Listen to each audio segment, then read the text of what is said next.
welcome to Ideas with Impact podcast. Today, I'm so excited to have a conversation with Kiki Keskinen, the visionary owner of Witch School. Kiki believes in a transformative power of spirituality as a cornerstone of midlife activism. In our discussion today, we'll explore themes of personal growth, spiritual exploration, and the importance of taking action to create positive change in our communities. Welcome, Kiki. Thank you so much for being on here. Thank you. Yeah, super excited. So let's start here and jump into your journey of how, or basically why you calling yourself a witch. In a positive way, obviously, right? Yeah. We all have these Hollywood versions of what a witch is. Mm-hmm. Especially if you've seen Wicked or Wizard of Oz or any of the Hans Christian Andersen images of like the old woman living in the forest who eats children or has a magic wand and turns you into a toad and so those are images that people have in their imagination, and they've been created over hundreds of years. So I put on my best Canadiana for you today. I'm wearing my red toque and my flannel shirt because I love the country that we live in. And we didn't make up those images of witches, with green skin, and they were imported. They were imposed and they stuck, right? So my journey starts like many Gen Xers, where our parents kind of said, we'll leave a sandwich for you on the stoop, drink from the garden hose, and we'll see you when the lights come out at night, And we were wild.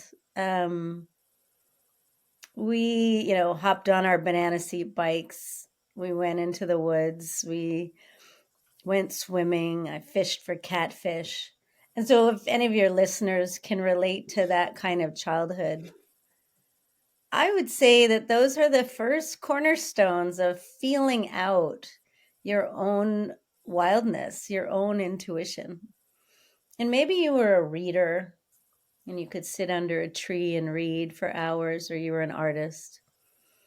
And so you had this creative spirit, and maybe your parents or your grandparents rolled their eyes at you and you were different. You somehow didn't quite fit in, or family discussions, around the table were, not to your liking. There was like, particularly that generation, right? The older generation, they may have had racism or homophobia, or they taught you how you had to be as a woman, as a lady, and Speak properly, don't say anything unless you've been asked, yes. And so I'm old enough and young enough to have known that didn't feel good when I was talked to like that. And I fought back. And so if your listeners can relate to that, men, women, non-binary, I think it's very relatable. Some conformed, and I respect that too. They were like, go to church on time, dress up, get good grades, get married, do what you're told. And they did. But I did not. And I always wondered where that spirit came from in me. Like, why was I always pushing up against, or why did I not conform? And I would go to church on occasion and really listen, more than a 10-year-old should listen. And I just couldn't figure out why the assumption was that babies were born, faulty, shameful, and bad. And they had to spend the rest of their life sort of making up for it. So this is my way of answering your question, is being a witch isn't necessarily coming by it through your lineage or even learning how. It's more a state of being. And when you know that inside of you that the status quo needs shaking up, or you need to be more wild or listen to your intuition more, chances are you relate to witchcraft in its modern form. And I would even agree with archaeologists and anthropologists to say that that spirit has been in us humans forever, and that we have always had a magical quality about us, particularly women who give birth, who bleed between their legs once a month, according to the moons, who connect with the tides and have intuition.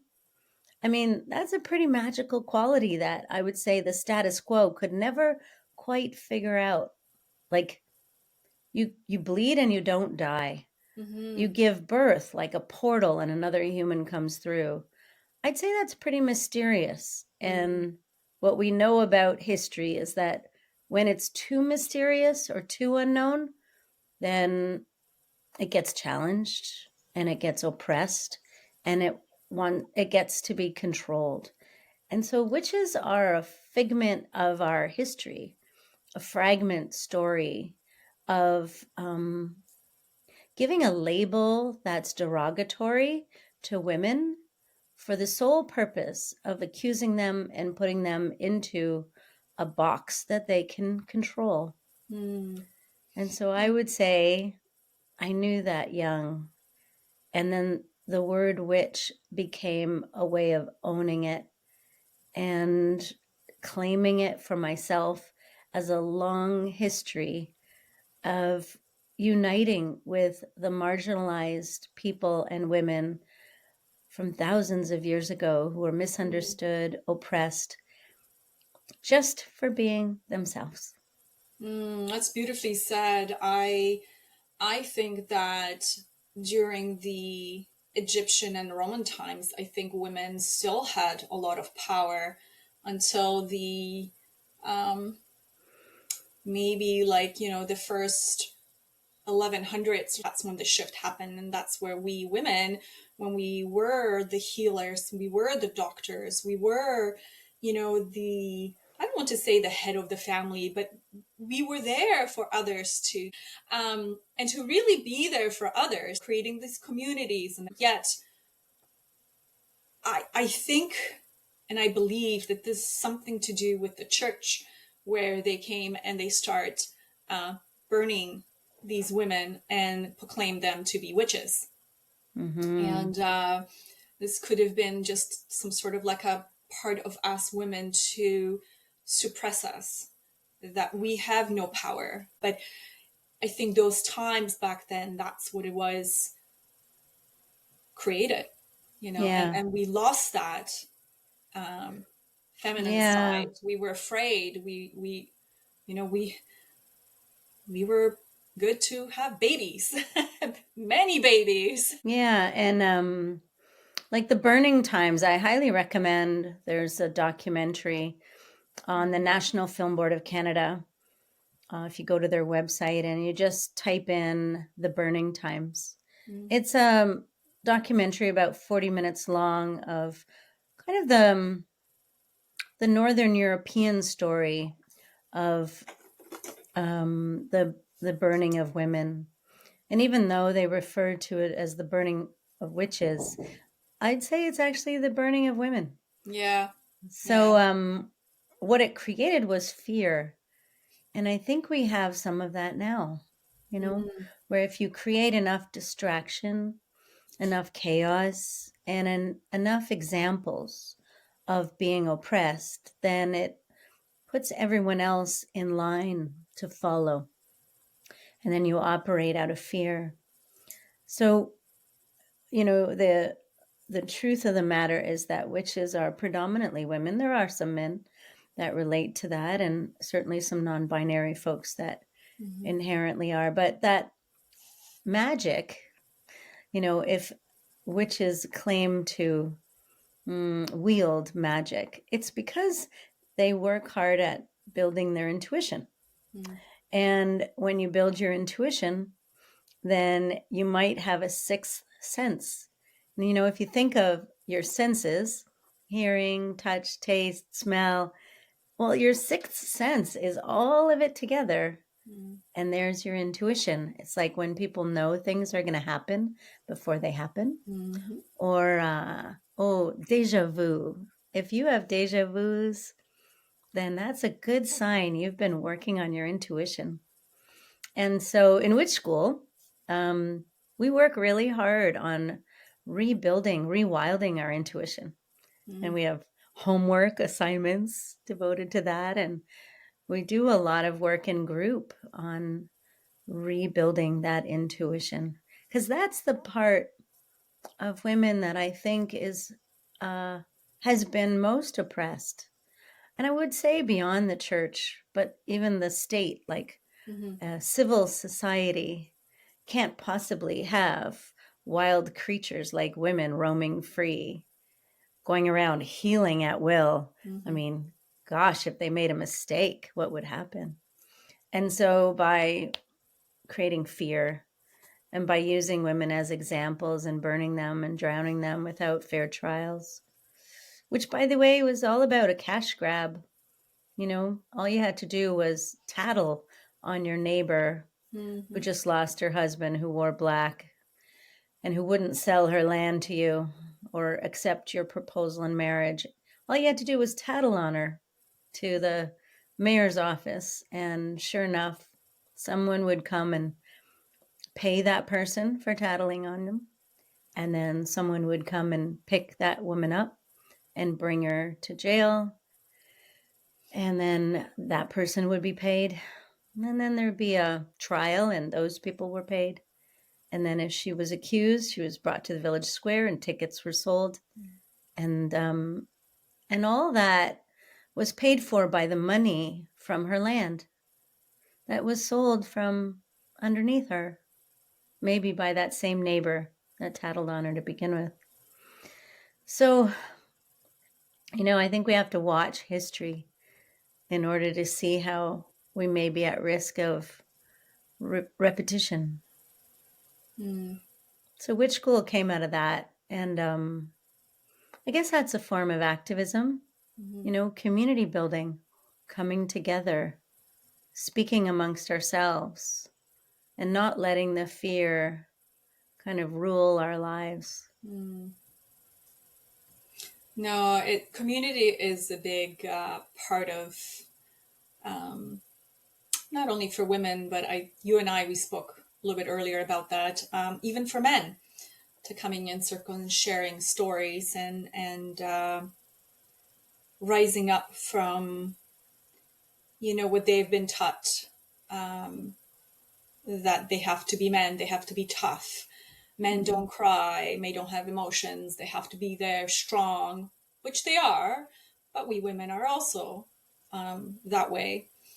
But those are beautiful moments where people actually can come together and share these stories and build these communities where you feel so comfortable that no one's going to be judging you because of your experience or because you want to learn something new. Really beautiful to watch. Yeah, it's about 13 women. I mean, men are invited, non-binary are invited, but it's predominantly women that come. And so when we learn about the anthropology and the history of women, we go back to Neolithic, Paleolithic times. We look at ancient artifacts in archaeology, and we piece it together because, you know, there's no written accurate stories of what it was like in nomadic society. We know from indigenous traditions around the world that earth, air, fire, water, in acknowledging those elements, is always part of an indigenous tradition. And so I really encourage women in the class to look at their own lineage and understand not just, you know, what the, you know, the family tree looks like, but go way back, like 1,000 years, and try and understand what did they believe before modern religion took over, or the patriarchy, or this form of civil society made them the way they are. Were there great-grandmothers 5 generations removed, were they healers? Were they wise women? Were they gatherers? How did they operate? How did they get to the countries that we now say, oh yeah, I'm of Irish descent? Well, actually, Irish came from Spanish. And, there's all these kinds of nomadic tracks around the world that all root themselves in indigenous land-based traditions. And so I really encourage people to pay attention to what their indigeneity might have been like hundreds of years ago. Because certainly in this country, in Canada, we're all visitors, to the indigenous peoples here. And we arrived on their shores and dropped a flag and said, we're here. Aren't you happy? And they're not. They're like, would have preferred had we remained curious and conscientious and been invited. But no, we took over. And so I think there is a role for understanding that we all feel displaced. And there's not just a land acknowledgement that's required by white folks who landed here or brown folks that immigrated here, but a certain reverence for the indigenous traditions that we arrived into, but also that we had from the lands we came from. And that, in fact, earth, air, fire, water is probably universal amongst all of them. And magical women healing people is also universal around the world in indigenous traditions. The way we help women give birth, the way we solve problems, the way we help one another with raising of children and gardens, very similar indigenous traditions all through the world. And so, and then you stretch and you think, actually, this is the same as animals. Actually, it's the same as plants. We are all interconnected. When did you, I know you said that you realized that you were different at a very young age, but when you really connected to your spiritual path? Yeah. I guess it was the early 90s, right? Some of your listeners may be able to relate to kind of this wave of female power that came up. Like, I think of artists like Sarah McLachlan and Tracy Chapman and Indigo Girls, and us young women, we started walking taller, and maybe you went to marches and you started getting involved and realizing like we had a right to our own body autonomy and sovereignty, and we needed to stand up for equal pay. And, that wasn't that long ago, right? It's 30 years ago. So, but at that time, I sat in a circle on a living room floor with about 10 other women, as anyone can do. And I looked around the room and I thought, this is very special and it feels kind of ancient. And we were learning about rituals. And rituals sound spooky to a lot of people, but they're not. If you think about going to a wedding, you always can predict what happens. The woman walks down the aisle, the man is waiting at the altar, kiss the bride, like that's all ritual.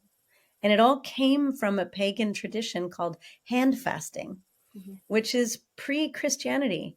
And so there we were sitting in a circle, like I'm in my 20s, and learning about like what are ceremonies of choice, like how can we make them more special?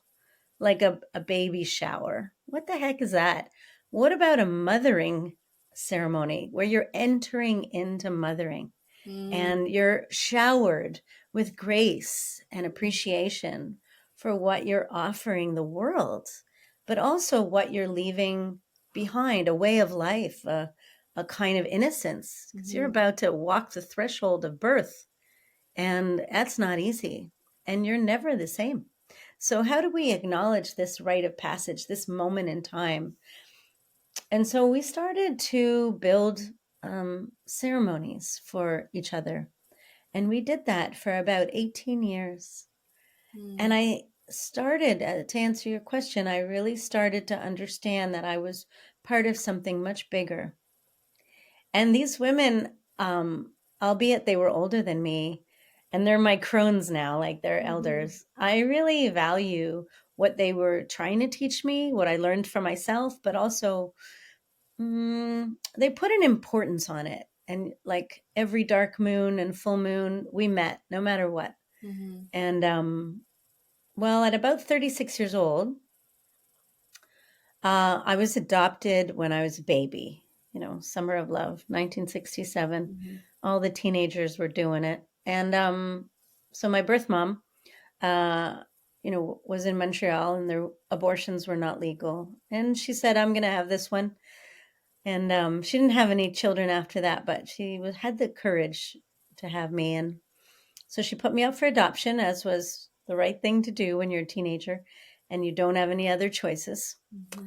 I wish she did, but she didn't. And anyway, she wrote on the files that I could reach out to her and we could meet one day or we could speak one day. And so at 36 years old, I reached out and I wanted to meet my birth mom. And I met her on my birthday. So that was really special. I flew out to Vancouver. And there we were walking on the seawall, our first day meeting. And she says to me, and this is after I'd had, probably 14 years of women's circles together with women that are 20 years older than me. And she says to me, like, yeah, this might be a bit weird, but I want you to know some of my history and my beliefs. Like, I come from a long lineage of witches and healers. We call ourselves nurses now, and massage therapists and Reiki masters. But really, we were witches from Ireland. We were connected. We were connected. Spiritually, yeah. And she didn't know my story. And so she started singing some kind of beautiful witchy songs that I knew by heart. And there we were, singing in harmony. Neither of us had known the backstory behind those songs, but that's when I really knew. Fast forward 20 years later, and I'm the founder of Witch School, and we have students across the country. And so I definitely like to tell that story because it does speak to the kind of nature-nurture component of it. But I think there is probably some genetic disposition in all women who had foremothers in their lives or aunties in their lives that had large effects on their intuition, their belief system, their understanding of healing powers or activism or making change when there's unfairness. And if you feel courageous about it, you call yourself a witch or a shaman, or, you give it a name. priestess, but really, goddess, whatever you want to call it. You give it a name. It doesn't really matter. But you give it a name and you honor your ancestors by doing so. And you make it special because it is. We didn't get oppressed. We didn't get pushed down. We're rising. We stand up. Yeah, I have, because I come from Eastern Europe, that has been suppressed quite a bit. And I know because my grandmother, my mom's mom, even though she was very religious, she was still a medicine woman where she would collect certain herbs, dry up certain herbs. And whenever we were sick, she would make these teas and different kinds of syrups and things like that. And that was a way for her to share her knowledge and everything with us. And I remember as a kid, hanging out on this big tree, that she was just like in love with that tree. She's like, don't touch these branches. Don't do anything with this. Is my tree. Yeah. Yeah, so I remember a lot of these moments, growing her own garden, and even though she was quite sick later on, she would still love to be in her garden, connecting with the earth and Mm-hmm. feeding the family in a way, right? So Yeah. I think I have that from her quite a bit because I remember those moments as a Yeah. child. Yeah. And those moments are, universal with a Mm. lot of our grandmothers or great grandmothers, where if you think back to your childhood, you saw your grandmother do really unique things. Hmm. I think if your listeners ever wanted to write you back on, like, well, what were some of the things your grandmothers did that seemed kind of witchy, right? Like in your case, she may have made syrups or teas that were special for coughs or asthma or feeling better or falling asleep, and even Hmm. today, like I'm drinking this green juice, right?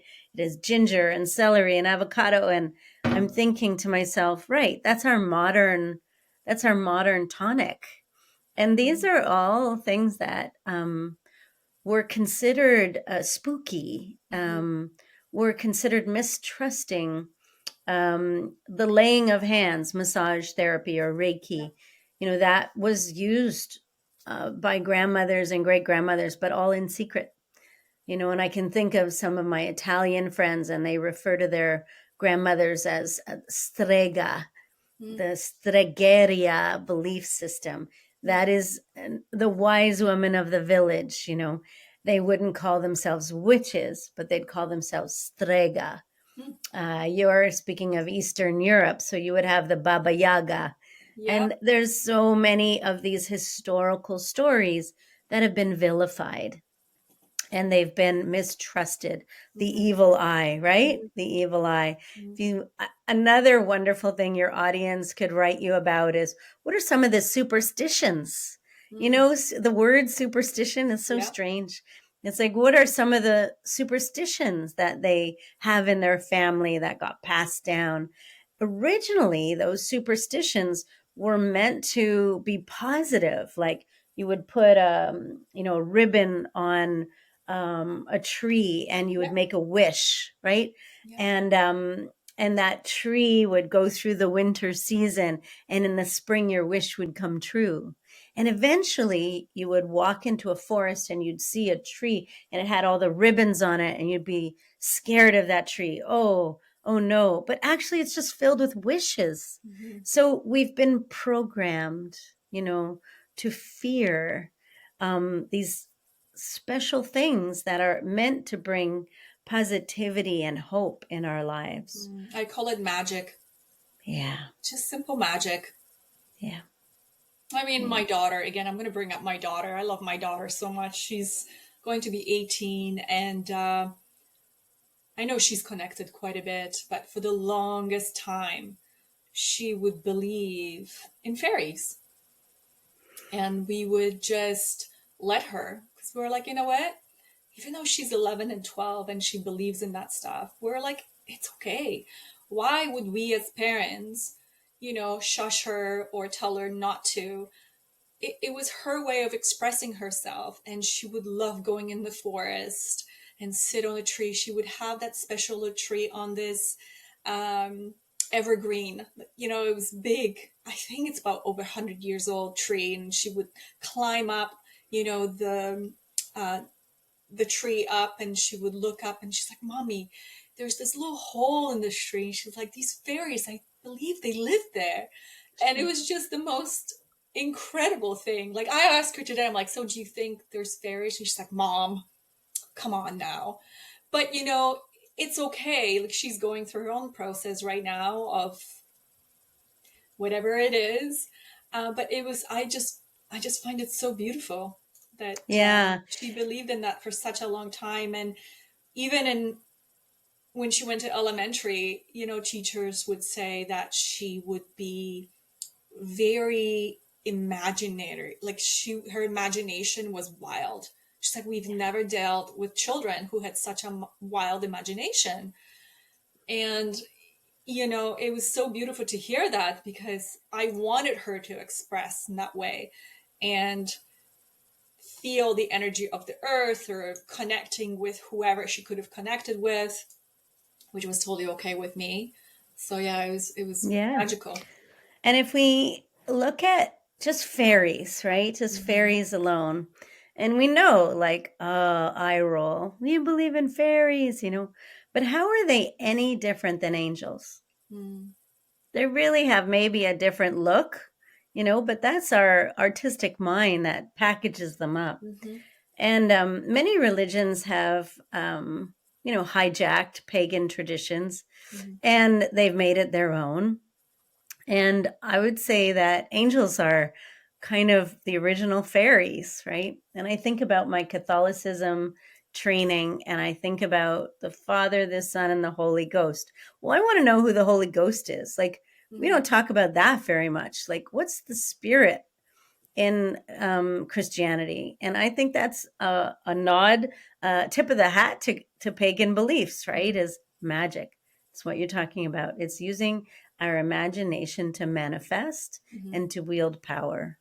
And that can be very disruptive to a civil society. So I wouldn't just blame the church. I would blame the packaging of our civil society, our capitalist society today. The empire was built on the backs of those that they could not control. And frankly, that may be reoccurring. And we need more witches that are going to stand up either in kindness or in care or in healing or in activism, but that they're going to come together, first of all, and find one another. And so I think that's, instead of wearing like a black pointy hat, and I have a story about that, or carrying a broomstick around, and I have a hilarious story about that. Would love to hear it. Yeah. We don't self-identify. Like you and I don't look like witches, and yet we practice magic and we teach others and we share what we have. We don't hoard it. We don't like keep it only for ourselves, and you have to convert to become. It's available. It's out in nature. Yeah, and this again brings us or brings me back to having community of women and men together to come in and expand the knowledge, expand our intuition, learn how you can tap in into that intuition. Yeah, for sure. And you mentioned men in witches, and I agree. I think that we also have a kind of feminine and masculine going on inside of us, receive, drive, receive, drive. And, men do too. And even though their outsides might have these bits and parts, they may very well have like a strong internal feminine dialogue that is nurturing and has healing qualities. And they just want to like wake that up. And so they often will, we probably had 5 men and maybe 5 non-binary folks that join witch school out of 400, and they get a sense of like, right, my inner feminine dialogue, if that's what we want to call it, is more awake, is more open. And I have a different way of looking at a problem with a new solution. Like you said, you have these kind of polarized views sometimes, and you need to quiet one down and make one louder, and maybe the one you're making louder is the no. And I often say to witches, the first thing that happens is, it's great to figure out no, right? Like just no, no, no, no, no. Because then you start noticing, I have some commonalities, and then you have knowing, and you get more confident in your knowing. But instead of a whole bunch of yes, yes, yes, yes, yes, sometimes it's easier to be like, no, I don't like that. No, I don't want that. And that's one way to build intuition, is to figure out what you're a strong no at. And then you start realizing, I guess I have a lot that I know about, and I have a self-awareness and a knowing. And then you can move from that into your yes. Yes, and that also teaches you your own boundaries. Because you're right, if you say yes to everything, that's not good either. Yeah. No. Yeah. All right. So the story about black hats. Yes. Okay. So I worked at a beer company in my early marketing career, and Mhm. that was a bit weird for me, but I was realizing that brewing beer also is connected to witches. So, um, in the busy markets, people wanted to buy beer.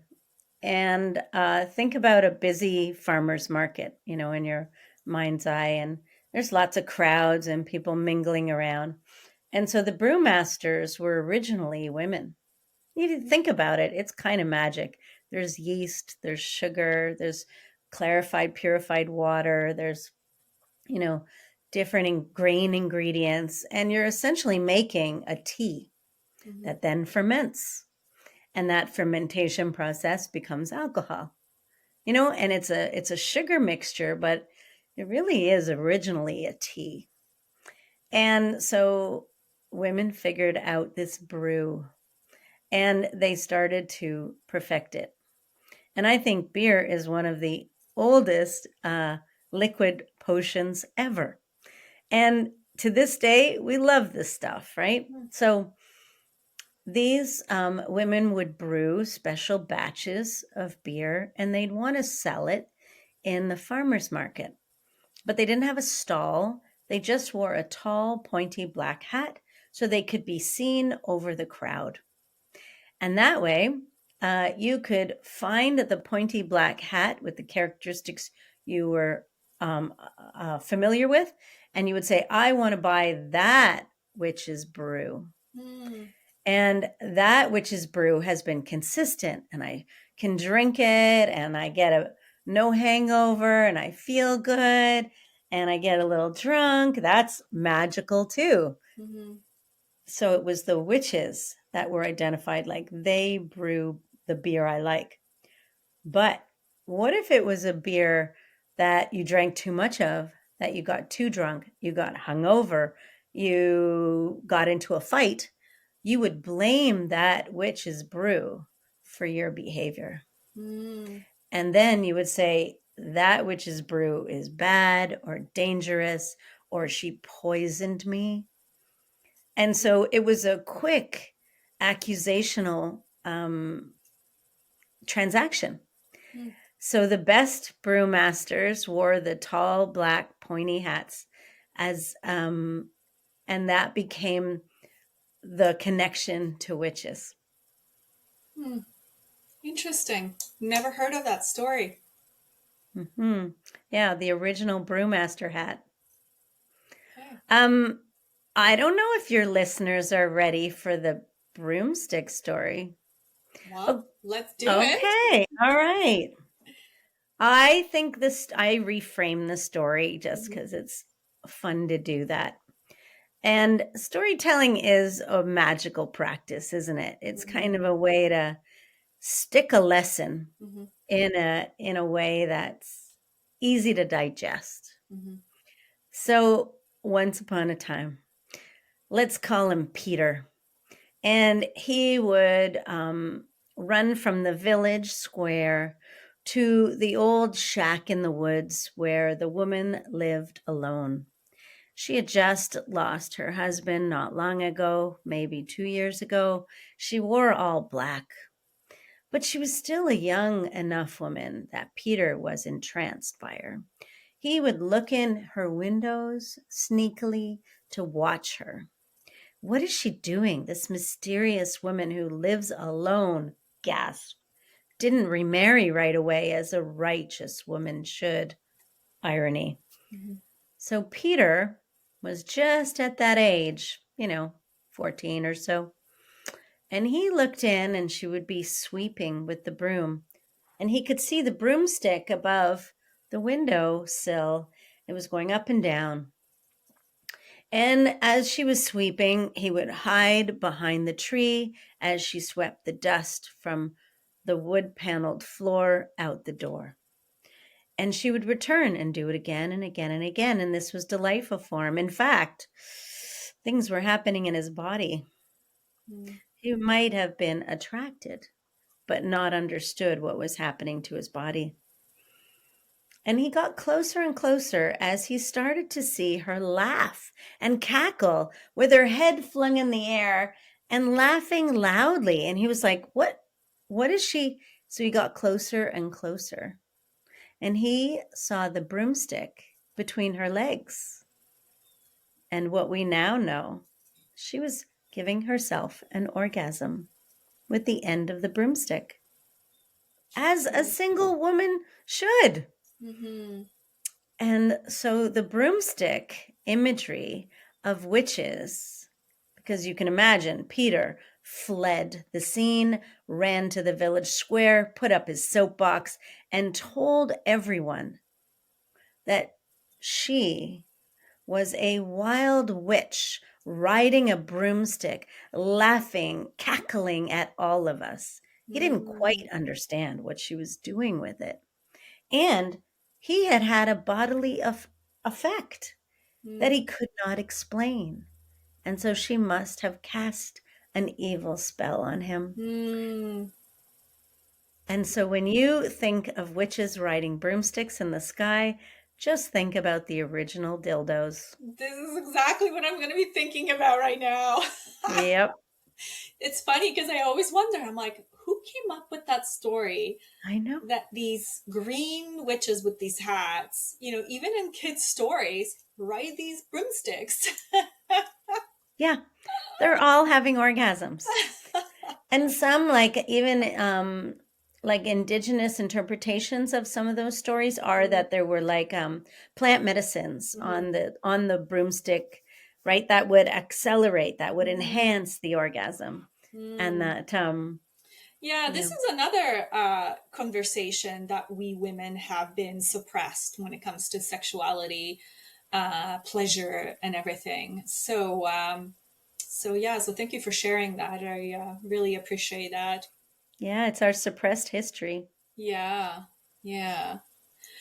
What does sacred feminine means to you, and how you or how can others connect with it, or other women can connect with it? Yeah.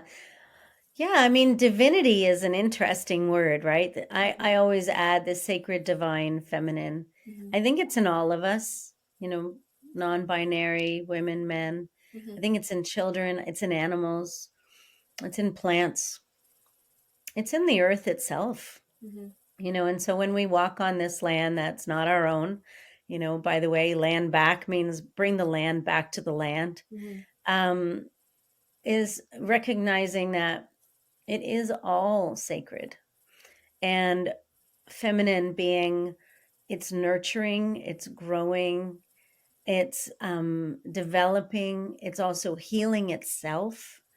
And that's pretty magnetic, and I think the sacred divine feminine starts in the land itself, how it's able to regenerate. And then if the earth was a woman, and it is, like think about so many of the same things that happen in the earth, in the ground, in the trees and the plants, that happen in our own bodies, men, women, non-binary, doesn't matter. But like if you have a broken bone, it's one of the most amazing things that when you break a bone, I mean, it's awful and it has a shock effect, but it's also a piece of magic. The bone breaks like a branch and it knits itself back together again, literally with enough, vitamin D and magnesium and calcium. It will crochet itself back together again until it's healed. It's really magnificent. And that is sacred and wonderful, and wonder being the key word. And so sacred feminine to me means noticing all these incredible, magical, healing activities that are happening all around us and within us. And when we can really acknowledge that and be grateful for it and see it, then we can build more of it around us. And those nurturing qualities that parents have, those qualities can be applied to our jobs, to our communities, to the greater world, to the way we treat animals, to the way we treat our in-laws, to the way we treat our enemies. Imagine if we took those parenting skills, those sacred, divine, in this case, feminine, and we brought them to the world, the change in conflict and the change in kind of resurrecting kindness would come from it. And to me, that is the sacred, divine, feminine. Yeah. I think there's a big shift happening. The feminine is really coming to the surface. Or maybe just because I am involved with a lot of women and I'm seeing it in myself. And I hope that, our humanity around the world is doing the same thing. But where I'm at right now is I'm seeing the positive. I'm seeing the change. Yeah. There has to be definitely a change in the relationship between us humans and the and our mother Gaia, the earth, Yeah. And having the power of community helps us build resistance. Resistance in this was required in the suffragette movement. It was required in the abolitionist movement, the indigenous movement. Resistance isn't just marching and news headlines and being angry. Resistance means small and certain acts of kindness and healing and transforming where we can. Because activism isn't defined one way or another. Activism happens each day, each argument that you resolve, each conflict between two people that you can help facilitate a good, healing end, self-care, care of your community, and teaching children. I think those are activists' mandates today. You mentioned self-care. How would you define self-care in a way? Yeah, that's a big one. It is, because I'm like tired of oh, isn't it nice to take a hot bath with candles? I'm like eye rolly about that. I'm like, that's base level, what we should all just naturally do as part of normal life. Like spas and baths and massages, seeing healers, that's like base. I don't even think of that as self-care anymore. Self-care is like a little more work. It's like how to go from meditation to trance. Because trance builds up your third eye, your intuition. And it's that place between awake and sleep where you are thinking of nothing, not even mindfulness. And you rest in a way where your mind is gone to sleep, but you are awake. And in that trance state, to answer your question, self-care example, trance. In that trance state, you're giving yourself a long-term gift of building that intuitive muscle that kind of lives in the back of our head, makes our head feel heavy when we're in trance. And it's going to serve us really well down the road, but it's also going to serve our families and the people around us. So deep practices, going deeper in our healing practices. Self-care to me means go back to school. If there's something that's been on your mind, like, you've always wanted to go to law school, now's the time. go to law school and do good with that degree.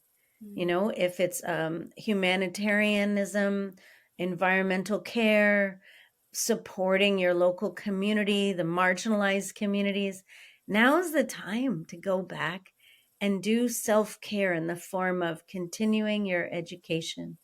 Mm. Self-care is also spend time in nature, Mm. you know, and I don't mean take a nice walk, you know, good fart walk at the end of the day.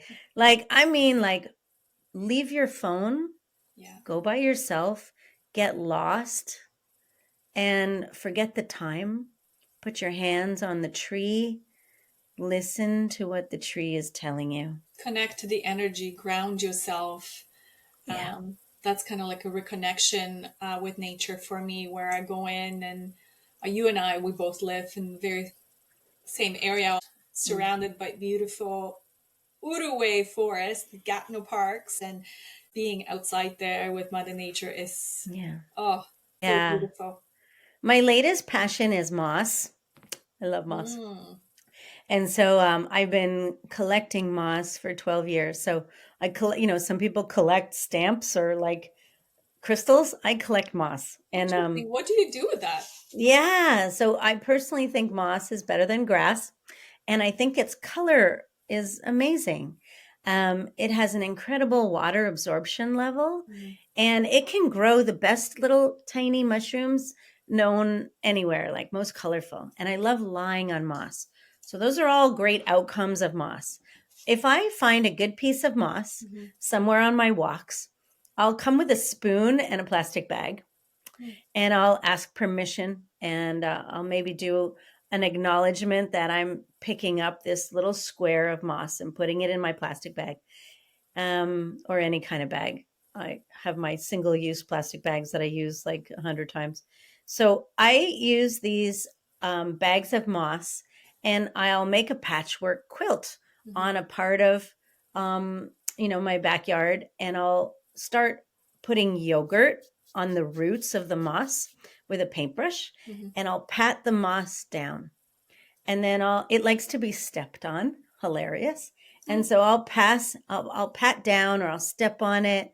And that yogurt, the bacteria from the yogurt propagates the root system, and it starts connecting faster to the earth that it's attaching to. But it'll Interesting. also make friends with its fellow root systems from other mosses. And so, literally, like a patchwork quilt, I have made a moss quilt, and Interesting. it's bright green, like tennis court green, and some parts of it are dark green, some are tall fibers, low fibers, some it's almost like it's the kind that's on a rock and it's just like a little blanket.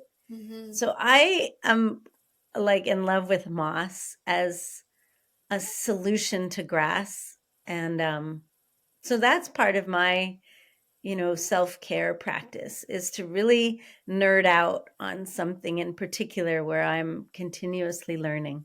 That's very, very unique. And And they're of different, they're coming from different places. So a little bit of a, you know, kind of a, they're immigrating, you know, and they have to figure out how to live side by side. very interesting. I'll be paying more attention to that for sure now. Hmm. I know I have a big rock in the back, Yeah. and there's some moss growing on it as well. But I just let it be because it's part of nature, Yeah. part of the Easier to rock. pull a little square of moss up from the ground rather than a rock, but you can sometimes pull it off a rotting log. But just know when you're pulling it off, you're also displacing Mm-hmm. a lot of creatures, you know, and so you have Mm-hmm. to acknowledge that change is happening. Mm-hmm. Um, and that too is a micro society that we know very little about. So I do it sparingly, but I do love it. And do you just plant that around your property where the moss just grows Yeah, sometimes wildly? I plant it in a ground quilt so that I have a special spot by my witch's shack, Mm-hmm. because I have my own, you know, all these garden shacks that people Mm-hmm. buy so that they can put their gardening equipment. Mine, I converted to a witch's shack. It's where I make my herbal mixtures. It's where I dry flowers. It's where I sit in trance state. And frankly, it's also where I do a lot of witch school work from. So I have a table and chair in there and a window. And so around that witch's shack is my patchwork moss quilt. Hmm. Can you share a little bit more about your school? So if anyone's Mm, interested, sure. how your program works, how can people connect with you? Yeah. How long is the I mean, program? I just love witch school. Like it's my passion, my life passion project. Mhm. I mean, I do other things too. I teach at university. I'm a coach in private practice, but and I do voice work. You and I have talked about that. Mhm. My ability to put people to sleep. I hope I didn't put your audience to sleep, but I do guided visualizations, and I use my hypnotherapy techniques like EMDR, and Mhm. I help people fall asleep. It's an amazing skill I have. But Witch School is a delight. So it's 13 students that enroll, and they fill out an interview form because I do like to curate the classroom. Mhm. And it's $2,300 for 11 months of the program. It's very intensive. There's Mhm. homework. It's really ideal for women and men in the middle of their lives. Like the kids are growing, they don't need you as much. Work is, on that retirement edge. Maybe you're freshly divorced or you're thinking about it. Mhm. That's kind of the best time to enroll in witch school because Mhm. for 11 months, you're going to have 12 women on your team who you don't have to be best friends with afterwards or during.